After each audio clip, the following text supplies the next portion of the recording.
male-dominated pop-punk world bands like Fall Out Boy, Yellowcard, and the Academy Is continue to lead the charts with hit after hit after hit.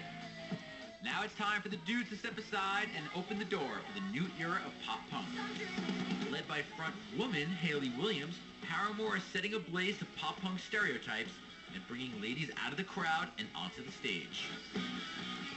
Paramore is Music Choice's pick for its next breakout artist, and they're right here on Fresh Crops.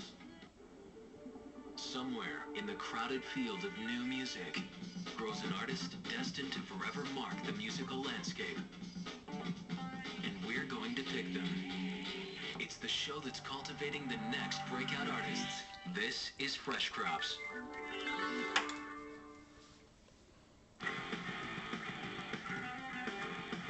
The pop-punk spectrum has virtually taken over the charts the last 5 years, and led by charming male vocalists, super rad guitar strummers, and eccentric bassists, it's clearly evident that the biggest audience in today's pop-punk world is, well, naturally female.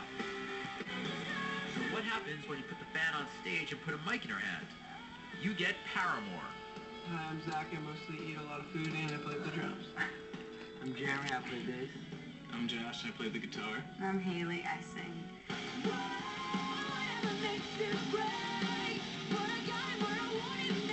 When Hayley Williams moved to Franklin, Tennessee at age 14, she knew she loved music.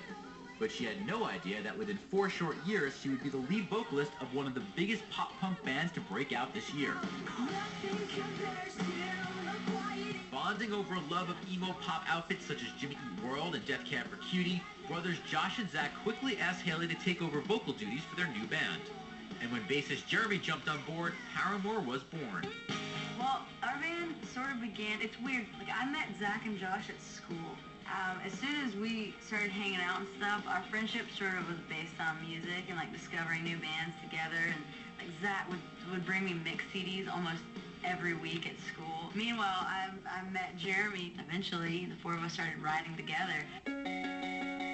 Soon after, the quartet would be signed by the very influential Fueled by Ramen label, who broke bands such as Fall Out Boy and the Academy Is, after merely 1 show on Warped Tour. Yeah, I don't really know that we would fit well on any other label. It just feels right. Like Yeah, they just represent their band so well. They know exactly what to do with them, you know, the right places to plug them, and they just push them so hard, and they just work really, really hard for them. And I think that's a lot of the reason why a lot of the bands on Fueled by Ramen have success. Their debut, All We Know Is Falling, staked their claim for Superstars in Waiting, a collection of catchy, cutting-edge songs that were equal parts raw emotion and enthusiasm.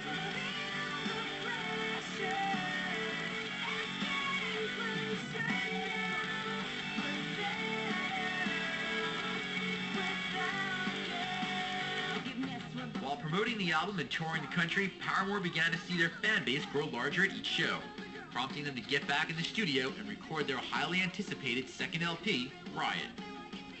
Their sophomore album seeks to push the connection with fans even further. Tracks such as the lead single Misery Business were inspired from a posting on the band's website where Hayley encouraged their fans not to be scared to say what they feel in order to set themselves free. The result, a real-life story brought together in song with the passion of Hayley's voice. It's a true story about a girl who came into like our lives, and we have a close-knit group of friends back home. We always hang out with sort of the same people, and this chick just sort of came in and used sex and just her body to sort of manipulate things. To see that happening at a young age, you can't really explain it. You just know it's not right.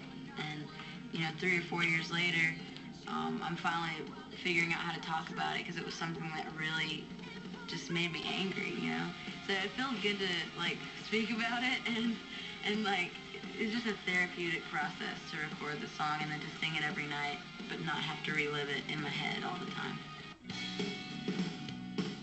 So with Paramore gaining heavy momentum from Misery Business and an ever-growing fan base of both male and female supporters, Hayley and the guys are simply happy just to be playing together, despite their gender differences. We're like a big family, and these are my brothers, And we try not to think about it so much as like, oh, it's a girl band kind of thing, because a lot of people sort of lump all of us chicks in the same pot. But, you know, I think the more we see ourselves as like, you know, a girl rock band or whatever it is, the more we're gonna limit ourselves. So to me, it's just like I'm out here. I'm sort of like one of the guys, and it's a fun life. I guess. I mean, it's cool.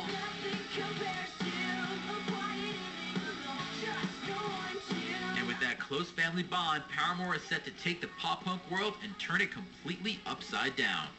Literally.